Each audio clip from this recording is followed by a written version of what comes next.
नमस्कार दोस्तों, मैं अपने YouTube channel easy to learn पे आप सभी का स्वागत करता हूं। दोस्तों, मेरे चैनल को सब्सक्राइब करें और लाइक करें ज़्यादा से ज़्यादा, क्योंकि इसमें मैं प्रतिदिन यूपी टेट सी टेट से संबंधित वीडियो डालता रहता हूं, जो आपके लिए बहुत ही बेनिफिशियल होंगे।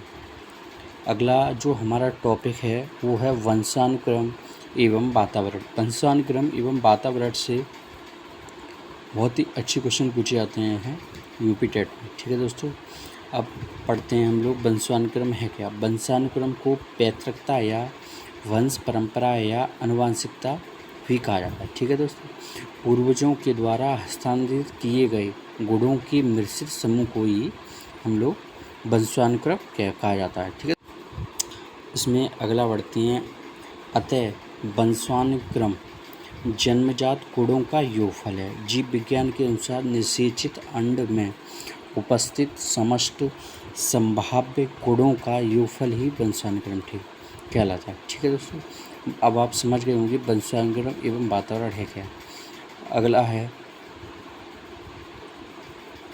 वंशानुक्रम की परिभाषाएं। जो भी मनोवैज्ञानिक हैं उन्होंने वंशानुक्रम की परिभाषाएं क्या दी है। BN झा के अनुसार वंशानुक्रम व्यक्ति की जन्मजात विशेषताओं का पूर्ण योग है। ठीक है दोस्तों, जो भी वंशानुक्रम है ना, वो व्यक्ति की जो जन्मजात जो विशेषताएं हैं उनका पूर्ण योग है। रूथ बेनेडिक्ट ने लिखा है वंशानुक्रम माता पिता से संतान को प्राप्त होने वाले गुणों का नाम है।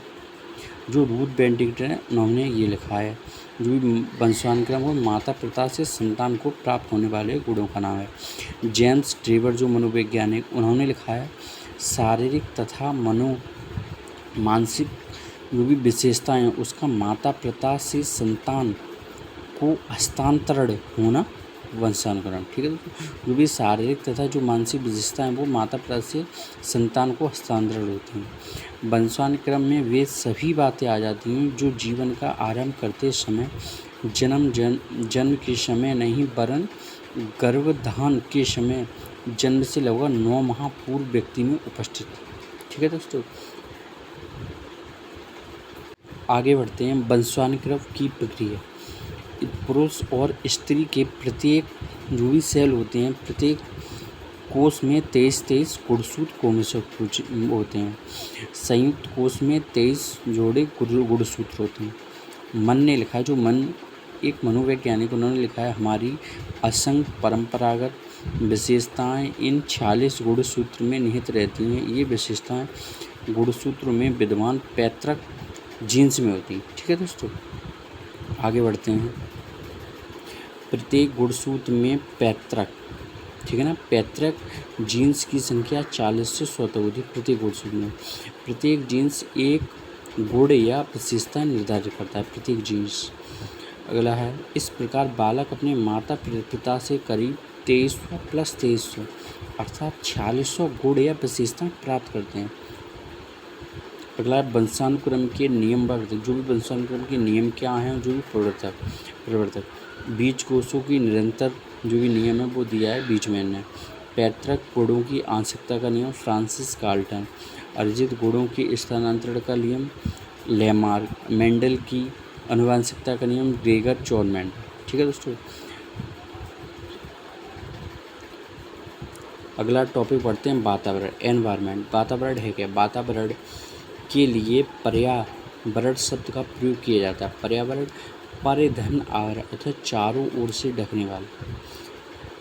अगला जो नेक्स्ट पॉइंट है वो है अर्थात पर्यावरण वह वस्तु है जो हमें चारों ओर से ढके या घेरे है।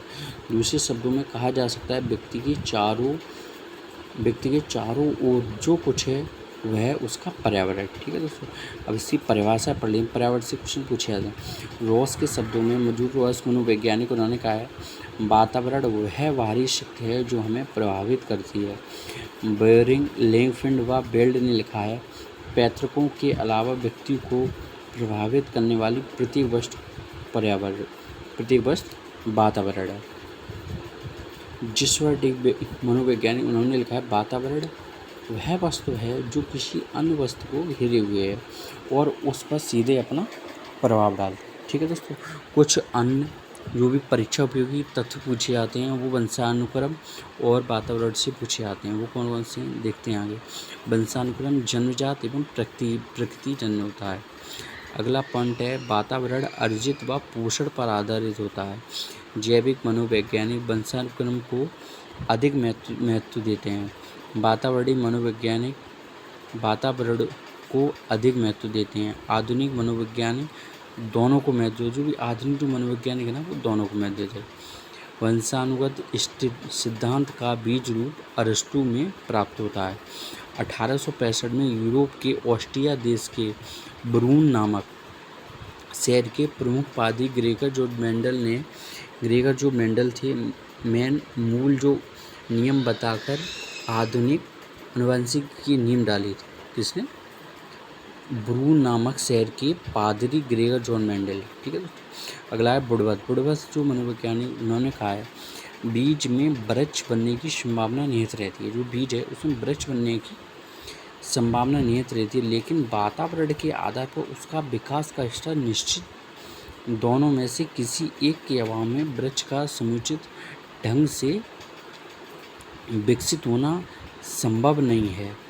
अच्छे पोषण से अच्छे फल मिलेंगे, जबकि कुपोषण से निम्न स्तर के फल प्राप्त होंगे। ये बुडवर्थ ने कहा। बुडवर्थ एक मनोवैज्ञानिक उन्होंने बोला। तो अगले जो नेक्स्ट पॉइंट है उसमें ये क्वेश्चन पूछा जाता है एक्स वंशसूत्र लंबे एवं छड़नुमा होते हैं। ठीक है दोस्तों। वाई वंशरूप छोटे व गोल होते हैं। XX वंशसूत्र होने पर लड़की और XY वंशसूत्र होने पर लड़के का जन्म होता है। लड़कों के अधिक जन्म लेने का कारण इंटू गुणसूत्र की तुलना में वाई गुणसूत्र का कुछ हल्का होना। ठीक है दोस्तों। अगला है ग्रेगर जॉन मेंडल ने आनुवांशिकी की खोज उद्यान मटर पायसम सेटावियम पर की थी। ठीक है। तो ग्रेगर जॉन मेंडल ने उन्होंने आनुवांशिकी की खोज किस पे? उद्यान यानी मटर पर पायसम सेटावियम पर की थी। लेमार्क विकासवादी सिद्धांत का समर्थक, जो लेमार्क है ना वो विकासवादी सिद्धांत का समर्थक है। अब वंशानुगत रोग कौन से? दो प्रमुख रोग हैं जो यूपी में बहुत ही पूछे जाते हैं। पहला है बढ़ांतता, दूसरा है हीमोफीलिया रक्त श्रावण रोग। बढ़ांत व्यक्ति लाल एवं हरे रंग में भेद नहीं कर पाता, इसे प्रोटीन दोष या डेटोनिज्म कहते हैं। ठीक है दोस्तों। बढ़ांत व्यक्ति अच्छा ड्राइवर, डिजाइनर, कलाकार नहीं बन सकता। बढ़ांतता का वर्णन सर्वप्रथम हॉर्नर ने 1876 में किया था। महारानी विक्टोरिया प्रथम हीमोफीलिया रोगी थी। ठीक है। इसमें पूछा जाता है कि प्रथम हीमोफीलिया रोग हुआ था वो कौन सी महारानी को? तो विक्टोरिया को। वंशागत की जो इकाई है इसकी क्या है? वंशागत इकाई जीन है। दोस्तों जो ये टॉपिक है ना वंशानुक्रम में बात रही, इससे बहुत ही अच्छे क्वेश्चन पूछा है। जो भी मैंने आपको कराया है, जो अभी मैंने आपको थ्योरी बेस पढ़ा दी, अब मैं आगे इसके आपको क्वेश्चन भी कराऊंगा हर टॉपिक में। ठीक है दोस्तों। ठीक है। धन्यवाद दोस्तों।